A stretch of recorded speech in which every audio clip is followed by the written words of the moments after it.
할렐루야. 오늘은 마태복음 5장 1절부터 특별히 10절에 팔복에 대해서 살펴보도록 합니다.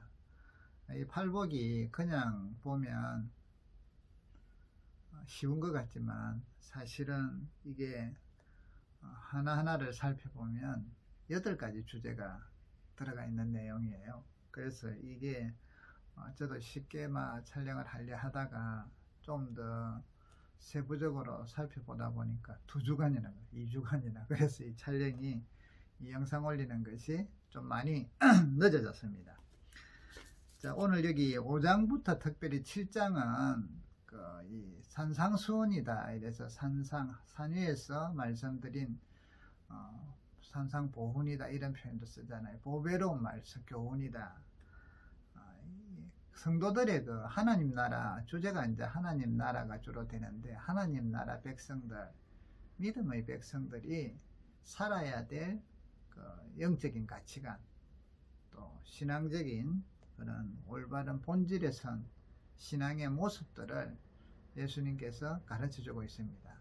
자, 그러면 우리가 이제 이 마태복음 5장부터 7장이 그래서 참 이게 중요한데, 이걸 보실 때 몇 가지 이제 염두에 둬야 될 게, 유대인들이 우리가 지금 이제 우리가 이 성경을 보면서 우리의 생각대로만 봐가지고는 조금 이해를 못하는 게 너무나 많죠. 그래서 유대인들의 그 당시 유대인들의 생각, 이게 어떠했는가 하는 것들을 1차적으로 봐야 됩니다.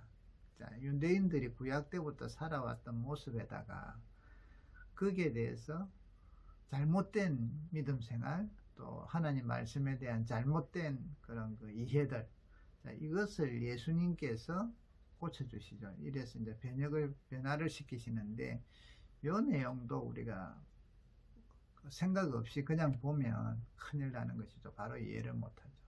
동시에 이 마태복음이 쓰여진 때가 한 70년경으로 보통 봐요. 또 더 늦게 보는 사람들은 한 100년부터 110년 사이. 자, 그러면 약 70년 전으로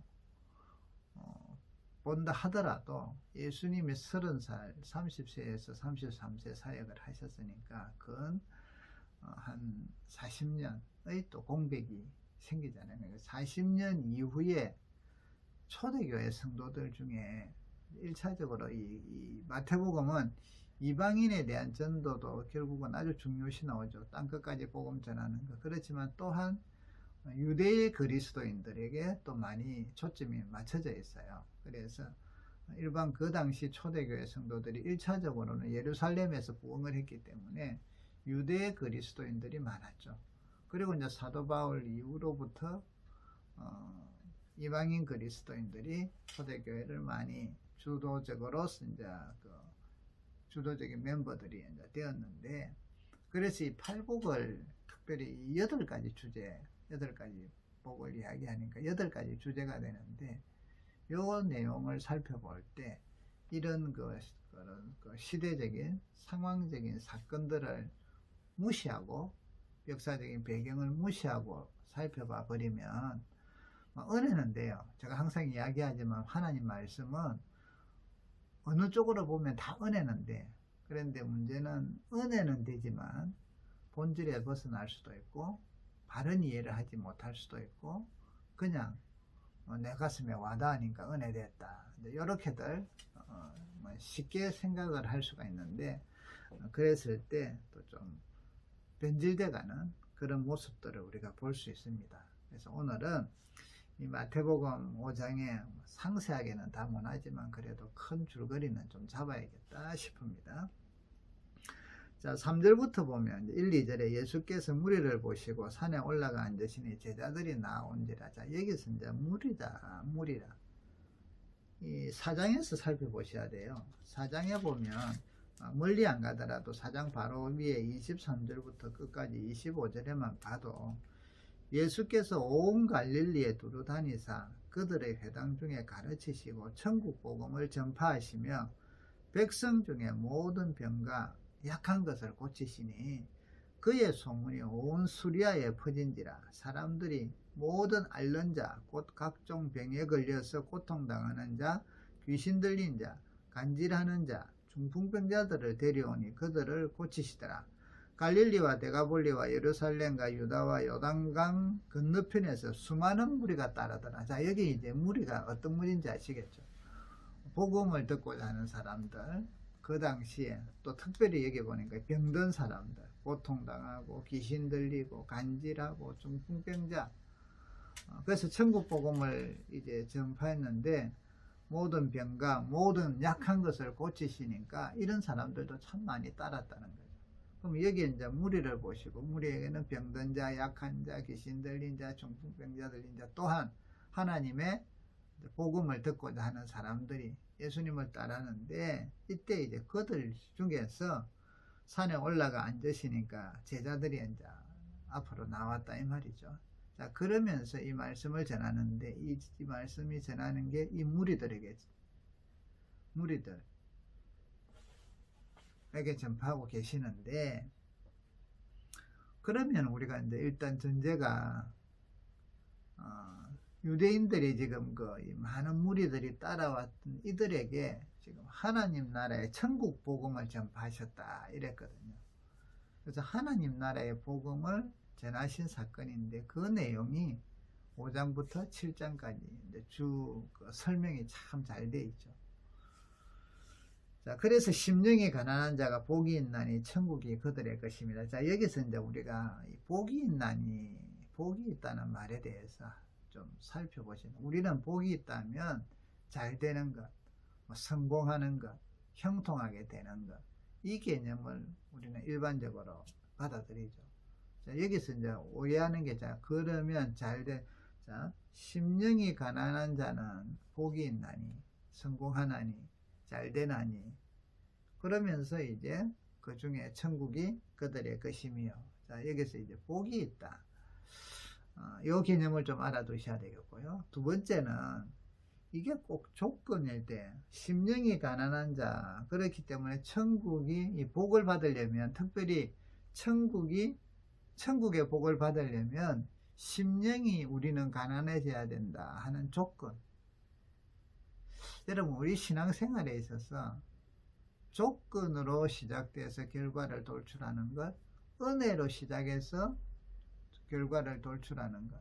우리 기독교는 조건으로 도달하는 게 아니라 은혜로 도달하는 거예요. 자, 심령이 가난한다. 자, 그냥 이대로 심령이 가난한 자는 복이 있나니 천국에 있다. 이러면 이제 조건이, 심령이 가난한 자는 그럼 어떤 사람이냐? 물론 이거는 파악을 해야 된다. 근데 이게, 이 심령이 가난하는 게 우리의 어떤 노력, 우리가 어떤 쌓아야 되는 덕성,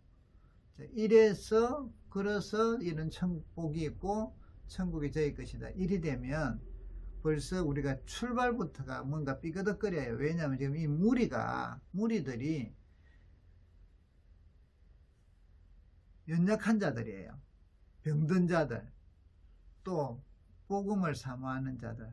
자, 이런 사람들에게 높은 수준의, 이상적인 지금 수준의 그것을 너희가 이루면 천국이 너희 것이다. 요 개념으로 갈 때는 좀 힘이 들죠.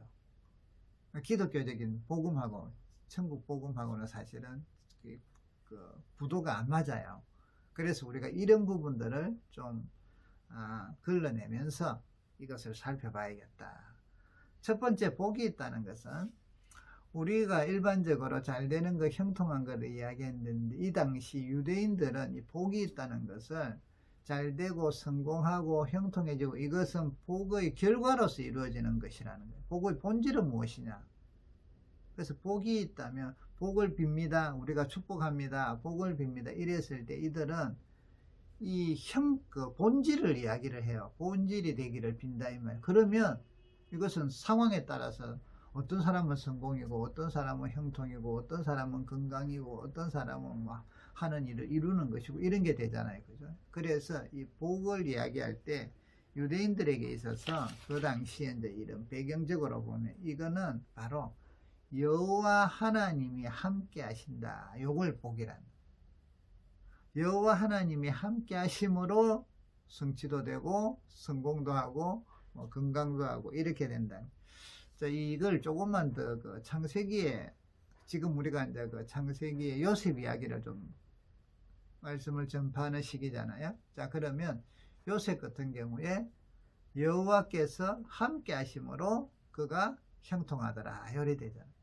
그래서 유대인들에게 있어서 이 복이라는 것은 성공한다 이것을 먼저 이야기하는 게 아니라 하나님과 함께하는 여호와께서 함께하는 그것을 바로 복이라는.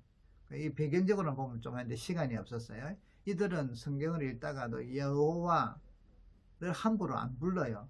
여호와라는 글자를 보고 아도나이 주라고 읽는단 말이에요. 그래서 하나님의 이름을 함부로 올릴 수가 없어요. 그래서 당신에게 하나님께서 여호와께서 함께 하시기를 빕니다. 여호와께서 함께 하시기를, 이게 복이단 말이에요. 그래서 이 여호와께서 함께 하시기를 빕니다. 혹은 여호와께서 함께 하셔서 당신은 함께하게 되기를 바랍니다. 요 내용을 여호와라는 이름을 함부로 못 쓴다 했죠. 이게 대해서 동일한 의미를 가진 단어가 복을 빕니다. 요 말이죠. 여호와께서 함께 하시기를 빕니다. 요거를 그런 단어로 못 쓰기 때문에 쓰더라도 입을 함부로 하나님의 거룩하신 이름을 함부로 입에 올리질 않아요. 못해요. 그러면 불손한 자가 돼요. 그렇기 때문에 그 동일한 의미를 가진 걸 뭐라고 하느냐, 복을 비나니 당신에게 복을 빕니다. 요 내용이 된다는 거죠. 그러면 요거를 이제 조금만 이렇게 한번 읽어보면 좋죠. 고쳐보면 심령이 가난한 자는 복이 있나니 천국이 그들의 것이며. 자, 복이 있나를 여호와께서 함께 하시나니로 한번 바꿔서 읽어봅시다. 심령이 가난한 자는 여호와께서 함께 하시나니 천국이 그들의 것이요. 이거 참 이해가 빠르죠. 애통하는 자는 여호와께서 함께 하시나니 그들이 위로를 받을 것이요. 뭔가 이게 문맥이 쉽지 않나요? 우리가 그동안 막 애통하는 자가 복이 있다니까 이게 그러면 이제 애통을 막 어떻게 찾아가야 되는 거야. 아니 슬퍼서 애통하는 사람이 복이 있다니 위로를 받는다. 어쩌면은 뭐예요? 위로 안 받고 애통하는 안 하는 일이 생기는 게 복이지. 일이 된단 말이에요. 그래서 여기서 이 복이 있나니 요거는 하나님이 함께 하시면, 애통하는 사람에게 하나님이 함께 하시면요 그들에게 위로가 임하시죠. 예줄이고 목마른 자는 하나님이 함께 하시나니 그들이 배부를 것이다. 하나님이 함께 하시니까 배부르죠. 그래서 초점이 복이 있나니가 초점이 뭐다? 하나님이 함께 하신다. 이게 같은 내용인데 다르게 쓴다. 여호와를 함부로 못 부르기 때문에 여호와께서 함께 하기를 빕니다. 요 말을 함부로 그리 부를 수가 없으니까 복을 빕니다. 요 말이 아주 중요한 부분이에요. 이해가 되시죠? 자, 첫 번째 복이 있나니를 그 개념으로 바꾸자. 두 번째 구원론적인 입장에서 우리가 이해를 쉽게 하려고 하면 아까 여기 그 대상이 복음에 갈급한 사람들, 가난한 자, 병든 자, 약한 자 이런 사람들이라 했잖아요. 자, 그러다 보니까 여기가 심령이 가난한 자는 복이 있나니 여호와께서 함께 하시나니 그들이 천국이 그들에게 이때 아까 심령이 가난한 자 혹은 애통하는 자, 온유한 자, 의에 줄이고 목마른 자, 긍휼히 여기는 자, 마음이 청결한 자, 이게 도덕적인 수준이 윤리적인 수준이 엄청나게 높은 일이 돼버리면 우리가 감당을 못해요. 그러면 은혜가 아니랬죠. 자, 구원은 이런 높은 수준의 조건을 맞추고 나면 구원받는다 이게 아니잖아요. 천국도 마찬가지고 하나님의 함께 하심도 마찬가지고. 그렇다면 이거를 좀 더 쉽게 그냥 우리가 요즘 말하면 그냥 우리가 쉽게 이해할 수 있도록 요걸 좀 바꿔볼 필요가 있지 않을까요? 그러면 이제 심령이 가난한 자는 복이 있다니 요거를 지금 병든 사람들, 고통당하는 사람들, 귀신 들린 사람들, 간질하는 사람들, 중풍병자들에게 이 이야기를 해요. 그러면 심령이 가난한 자 하면 우리가 아주 지금은 이제 물론 이 심령에 대해서 아주 또 단어적인 의미나 살펴도 보지만 가장 쉽게 우리의 구원론적이라는 것은 뭐죠? 하나님이 함께 하시면 구원을 받고, 하나님이 함께 하시면 은혜가 임하고, 하나님이 함께 하시면 이리 되면, 그럼 그 앞에 우리의 처지는 어떤 게요? 아주 좋은 이미지가 아니라 비참한 이미지가 나가야겠죠. 나약한 죄인, 즉 여기 병든 자, 귀신 들린 자, 뭐 고통당하는. 그렇다면 이 본문을 좀 더 쉽게 이해하려면 심령이 가난하다를 우리가 가장 죄인으로서 비참한 상태의 사람들로서 원색적으로 표현을 한다면 어떤 사람이 되겠죠? 심령이 가난하다. 아마 마음이 피폐하고, 마음이 멍이 들고, 마음에 어찌 보면 한심하다 할 수도 있겠죠. 자, 이런 사람들, 그들에게 지금 복음이 전가되고 있잖아요. 천국 복음. 그래서 이 모여있는 사람들이 그들에게 지금 말씀을 전하는데, 고상한 윤리를 지금 이야기하는 게 아니라 이들 중에 얼마나 지금 마음이 피폐하고 병들어서 고통당하고 귀신 들렸고, 그래서 주님이 뭐라고 해요? 귀신 들려서 병들어서 마음이 소망도 없고 희망도 없고 낙심되고, 이 가난한 거잖아. 이 소망이 없으니까 얼마나 가난해. 그런 사람들은 하나님이 함께 하신다. 복이 있다. 왜? 하나님이 함께 하시면서 어떻게 하신다고요? 천국이 저들의 것이다. 자, 이 병든 사람들, 고통당하는 사람들, 귀신 들린 사람들, 참 눈물이 많을까요? 얼마나 많은 눈물을 흘리겠어요. 그게 애통하는 사람이죠. 그래서 어쩔 수 없어서 우는 사람들, 어쩌면 우는 것 외에는 할 게 없는 사람들, 다른 게 뭐가 있어? 그런 사람들, 이 애통하는 사람들에 하나님이 함께 하시나니 복이 있나니 위로를 받을 것이다.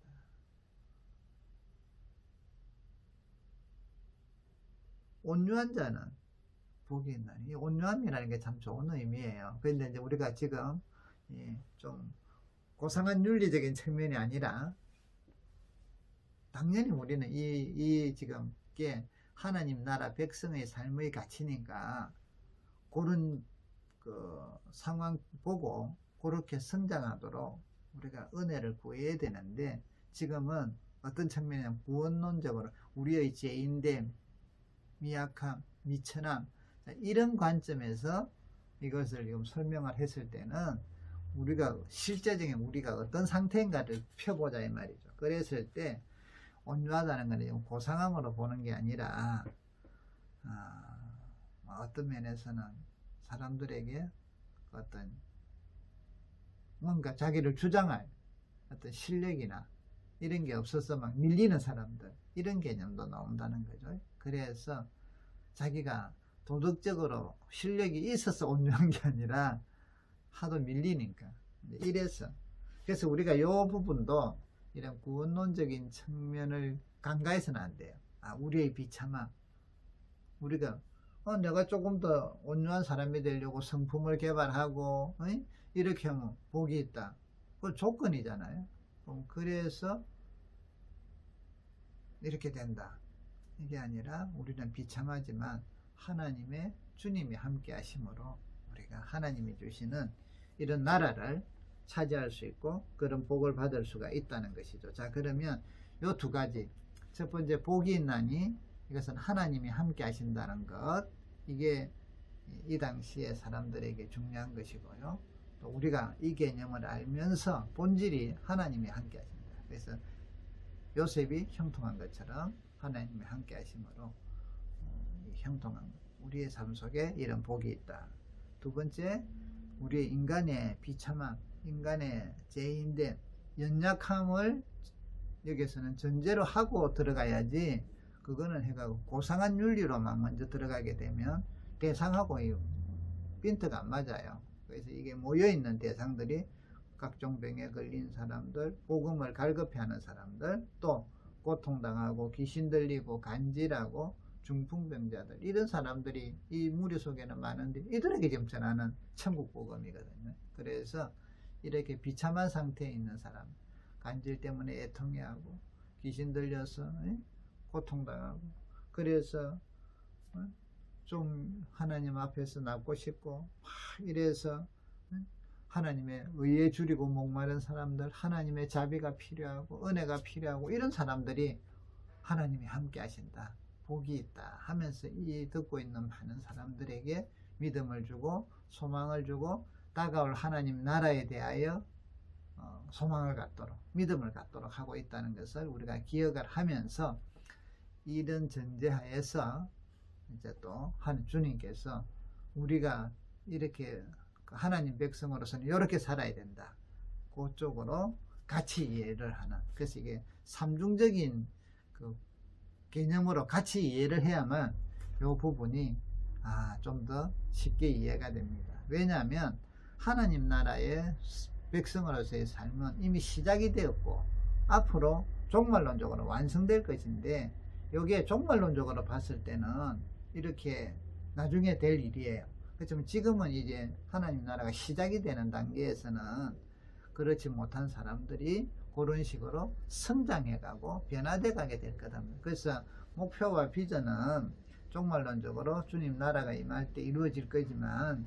우리는 지금 그것을 바라보면서 아직은 이루어진 게 아니기 때문에 이제 싹이 들어가고 출발했잖아요. 요 당시라면. 그래서 예수님께서는 그들이 잘못 알고 있는 것들도 설명을 해가면서 요걸 가르쳐 주시는 거죠. 그러면 이제 심령이 가난한 자다 1번 봅시다. 그러면 심령이 가난한 자가 왜 예수님이 끄집어내셨을까요? 이 당시에 유대인들의 배경, 구약의 배경으로 하면 이 심령이 가난하다는 것은 좀 하나님의 사람들이 그 당시 이 첫째는 가난하다는 거죠. 가난하다. 심령이 그 영으로 가난한 사람들. 이 가난한 사람들은 구약에서도 하나님의 인정을 받고 하나님의 선택을 받고 하나님의 뜻대로 살던 사람들은 가난한 사람들이 가난했어요. 근데 이게 참 그거 안 돼요. 그래서 때로는 왜 선지자들도 많이 그랬잖아요. 하나님 말씀을 증거하면 이 죄인들이 배척을 했다는 거죠. 그게 순종하고 그래서 선지자들이 대우를 받기보다는 멸시당하고 쫓겨당하고 이러는 경우들이 구약에 더 많잖아요. 그래서 하나님이 그런 게 이제 일단 하나님의 가난한 사람 중에는 그냥 가난한 사람도 있지만 하나님의 일을 하는 사람들, 하나님의 뜻대로 살려고 하는 사람들은 때로는 이 가난하다 하는 개념이 같이 간다. 그래서 신약 시대 때 이제 중간기, 구약과 신약의 중간기가 있는데 한 400년 정도. 자, 요때 영성을 가지면서 하나님의 뜻대로 살고자 하는 사람들이 있었는데요. 그러니까 바리새인들은 세상 속에서 또 사두개인들 이런 사람들은 기득권 세력이고요. 이들이 하나님의 사람과 하나님의 뜻대로 살기 위해서 가난을 자처했단 말이에요. 그래서 세속을 떠나서 그들이 공동체를 사막에서 광야에서 주로들 하게 됐는데 이 공동체를 쿰난 공동체라고 해요. 이들은 아주 영성이 뛰어났겠죠. 영성에 하나님하고 묵상하고 청빈하게 살고. 자, 이 쿰난 공동체의 대표적인 사람, 그런 사람이 세상에서 알려졌는데 그 사람이 누구냐? 세례요한이다. 세례요한. 그렇기 때문에 세례요한은 석청을 먹고 이렇게 약태들로 두르고 이렇게 살았기 때문에 가난하잖아요. 청빈하고. 자, 이런 사람들. 그래서 마음이 심령이 가난하다 이랬을 때 1차적으로 이 사람들은 이 쿰난 공동체 성도 공동체 사람들은 아주 세속적인 걸 버렸기 때문에 자기들은 하나님의 거룩한 백성이다, 하나님의 뜻대로 사는 사람이라는 이런 개념이 자부심이 아주 강했어요. 자, 다른 사람들도 그렇게 또 인정을 하고. 자, 그래서 마음이 가난하다 이런 것들이 이제 의식적으로, 그러니까 제도적 의식, 제의적 하나님을 섬기는 형식으로 이야기하면 그런 쿰란 공동체와 같이 가난한 삶, 청빈한 삶을 이야기하게 되어 있다는 거예요. 그런데 오늘 예수님께서는 가난한 하나님의 뜻에 맞춰서 살아가는 사람들은 어떤 사람이냐, 제의적으로 그런 종교적인 의식으로 형식으로서 되는 것을 이야기하는 게 아니라 그것보다도 더 중요한 게 있는데, 그게 그러니까 쿰란 공동체나 이런 사람들의 그런 가난한 청빈한 삶 그 자체만 가지고도 은혜를 받으니까, 맞잖아요. 우리 은혜 받죠. 그 자체만 가지고도 와 대단하다, 하나님이 기뻐하겠다 이랬는데, 예수님께서는 우리 마음의 생각이 악하다. 그래서 가난하다는 것은 외형적인 그런 형식적인 가난함도 필요하지만 그보다 더 중요한 건 마음이 가난해져요. 심령이 가난해.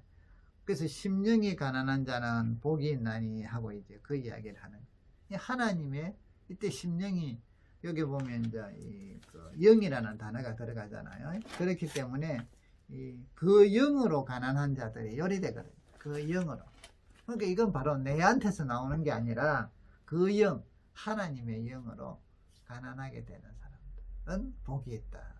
그래서 이 심령이 가난하다는 것은 영적으로, 마음적으로 하나님의 영으로 가난하게 된 거예요. 종교적인 어떤 형식적인, 외형적인 형식도 필요하지만 그것만으로 생각했던, 표상으로 삼았던 그 당시의 사람들에게 그게 아니라 그것을 뛰어넘는, 그것보다 더 중요한, 제의적인, 그것보다 더 중요한 하나님의 영으로 심령이, 마음이 가난하게 된 사람. 자, 그러면 여기서 가난하게 된다, 이것은 어떤 이야기를 할까요? 그것은 바로 하나님만 전적으로 바라본다 하는 내용을 이야기하죠.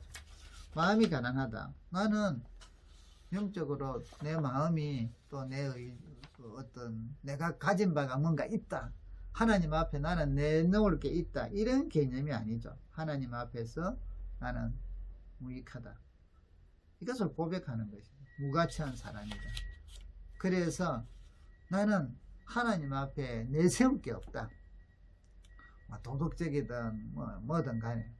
그래서 하나님만 의지하지 않으면 나는 안 됩니다 하는 마음을 가진 사람이 심령이 가난한 자다. 자, 보세요. 나는 무능해서 나에게는 전적으로, 우리는 자꾸 나에게 뭔가 있는 걸 나타내기를 원해요. 그래서 내가 하나님을 믿을 만하고 하나님 앞에 좀 뭔가 이랬는데, 그게 아니라 심령이 가난한 자는 나에게는 전적으로 하나님 앞에 내세울 게 없다. 하나님만 아니면, 주님이 아니면 나는 무기력하다, 아무 유익이 없다, 요 마음으로 오직 하나님만 의지하는 사람들. 자, 모든 것을 다 하나님 외에는 그러니까 가난하니까 뭔가 소유가 필요하잖아요. 소유가 뭐냐면 하나님이라는 거죠. 하나님 외에는 다른 것들에 소유하지 않겠다, 혹은 그런 큰 갈증이 없다, 요 마음의 심령이 가난한 자다. 그렇기 때문에 이런 사람은 주변의 모든 걸 잃었다 해도, 아무것도 없다 해도 하나님을 바라보니까 그 심령이 가난한 사람은 뭐하다? 하나님이 함께 하신다, 복이 있다는. 자, 여기 병든 사람들, 그들에게 지금 주시는 말씀이 뭐예요?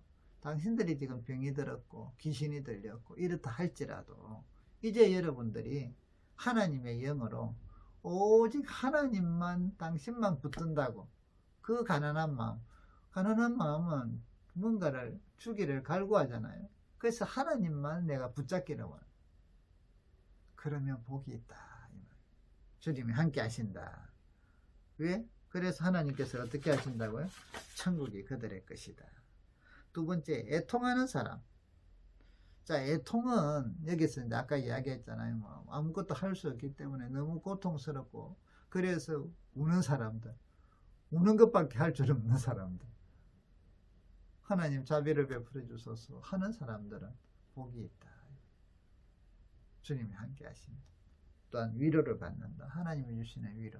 자, 그러면 이제 아까 그 영으로 마음이 가난한 사람들, 또 그런 식으로 하나님 앞에서 애통하는 사람들. 자, 그러면 여기서 이제 애통은 우리가 어떤 부분에 들어가느냐 하면 하나님 앞에서 나의 무기력함 때문에 애통하고 나의 연약함 때문에 애통을 하는데 그 애통의 근본이 뭐예요? 죄에 대한 애통이죠. 내 개인적인 죄 혹은 좀 더 넓혀서 애통하는 사람들은요, 그래서 자기만 보질 않죠. 공동체를 보고요, 주변을 보죠. 나의 죄, 나라의, 우리 주변의 죄, 나라의 죄, 이런 것들을 보죠. 그래서 선지자들이나 구약에 보면 애통하는 사람들, 특별히 눈물의 선지자, 애통하는 사람이냐면 느헤미야를 들거든요. 예레미야, 미안해요, 죄송합니다. 예레미야와 예레미야 애가서가 있는. 그래서 그런데 유대인들에게 이제 이거는 전혀 호응을 안 받고 배척을 당하죠. 자, 이 예레미야 선지자가 애통하는 사람이 뭐예요? 민족의 죄, 국가적인 죄. 그래서 애통하는 사람은 바로 이런 것에 대해서 하나님 앞에서 정결하지 못하고 우리의 죄악, 자신의 죄악이 얼마나 큰가를 깨달으면서 슬퍼하는 사람. 이런 사람은 하나님이 함께 하신다. 복이 있다. 왜? 그 애통하는데 하나님이 위로해 주실 것이니까. 이 말이죠. 위로해 주실 것이니까. 온유한 자는 복이 있나니. 자, 온유함은 일반적으로 부드러움, 겸손함을 이야기한 데 있죠. 이 나약함, 이런 개념은 사실은 좀 아니에요. 그런데 여기서 지금 이제 이 환자들이나 이 모인 무리들을 대상으로 보니까 이들에게 있어서는 온유함이 1차적으로 뭐예요? 그들의 온유함이 뭔가 고상한 이게 아니다 보니까 나약함으로 표현이 되기도 하죠. 온유함. 자, 그러면 이제 여기서 우리가 하나님 나라에 회복된 하나님 나라 백성들이 가져야 될 이 온유함은 어떤 것이냐 하는 모세를 보고 아주 온유한 자라고 이야기를 하죠. 세상에서 가장 온유한 자라. 그래서 이 온유함이라는 것은 두 가지로 의미를 봐야 돼요. 아까 이 환자들이나 이런 사람들을 대상으로 볼 때는 구약의 배경으로 보면 온유한 사람은 공군과 슬픔 속에서 여호와의 도움을 바라는 자. 그래서 민수기에 보면 12장 3절에 모세는 지면에서 가장 온유한 자다라고 이야기합니다. 그럼 갑자기 온유한 자로 풍 튀어나온 게 아니라 그 앞에 배경이 있어요. 12장에 보면 모세의 형 아론과 특별히 누나 미리암이 이제 모세가 지도자가 되고 이런데 구스 여인하고 이방 여인하고 이방 여인의 아내를 맞았단 말이에요. 그래서 거기에 대해서 책망을 해요. 아니, 그 책망하는 게 굳이 틀린 건 아니죠, 그죠? 왜냐하면 자기가 앞장서야지 지도자가 이방인들하고 결혼하면 안 된다는 거. 그런데 모세가 먼저 하고 있단 말이죠. 그래서 이제 책망을 하면서 이 책망을 할 때 잘못됐으니까 돌아온다 요 정도가 아니라 그러면서 자기들이 이 미리암 속에 모세에 대한 모세가 존경을 받고 이러니까 자기도 모세한테만 하나님의 영이 임하느냐 우리한테도 임하지 않느냐 모세하고만 말씀하시느냐 우리하고도 말씀하지 않느냐 무슨 말이에요? 우리도 모세와 동등하다. 모세를 향한 그런 질투, 교만, 오만 이런 것들이 막 나타나는 것을 이것을 하나님께서 이제 그에 대한 반대 개념으로 이들의 이런 말들을 보게 하시고 모세는 지면에서 온유한 자다 하면서 반대 개념으로 세워주셔요. 그러니까 결국은 이 모세의 온유함이 막 이런 어떤 자기가 성숙해가지고 그런 게 아니라 이 교만하고 오만하고 이 미리암 속에 있는 이런 것들에 대해서 반대 개념으로서 하나님 말씀 안에 하나님께 순종하고 그 믿음으로 살아가는 것, 죄를 이기는 것, 이것을 오히려 온유함이라고 지금 이야기를 하고 있다는 거죠. 그래서 이 헬라 철학이나 그 당시에 이런 데서는 온유라는 게 인간 마음속에 있는 미덕 이런 걸 보고 있는데 성경에 지금은 이제 이 온유라는 건 어려운 환경 속에서도 부당한 환경 속에서도 때로는 내가 고난을 당하고 때로는 멸시를 당하고 무시를 당하고 자 모세도처럼 지가 잘못했지만 모세가 잘못했지만 그런 속에서도 오직 하나님만을 의지하고 자신을 내어주는 이것을 온유함이라 모세를 통해서 설명한 온유함이 바로 이런 거랍니다. 그래서 우리가 하나님 백성들은 이 온유함을 앞으로 하나님 나라에 갈 때 갖춰야 되는데, 이때 이 온유함이 어떻게, 그래서 예수님께서 나는 온유하다고 하셨잖아요. 자, 예수님의 온유하심이 뭐예요? 부당한 환경, 어려운 환경, 때로는 비난과 멸시와 이런 데 속에도 하나님을 의지하고 하나님께서 주신 사명을 위하여 자기 자신을 내어놓으신 이런 모습을 온유함이다고 이야기해요. 그래서 예수님은 온유하다. 자, 오늘 지금 내용이 너무 길어요. 이게 8가지 주제니까 8시간을 해야 되는 건데 한 목에 다 하려니까 도무지 안 되겠습니다. 지금 근 35분 정도가 됐는데 일단 이제 온유함까지만 하고 일단 좀 마무리를 지어야겠습니다. 그 뒤에 거는 다시 이 뒤편은 만들도록 하겠습니다. 수고하셨습니다.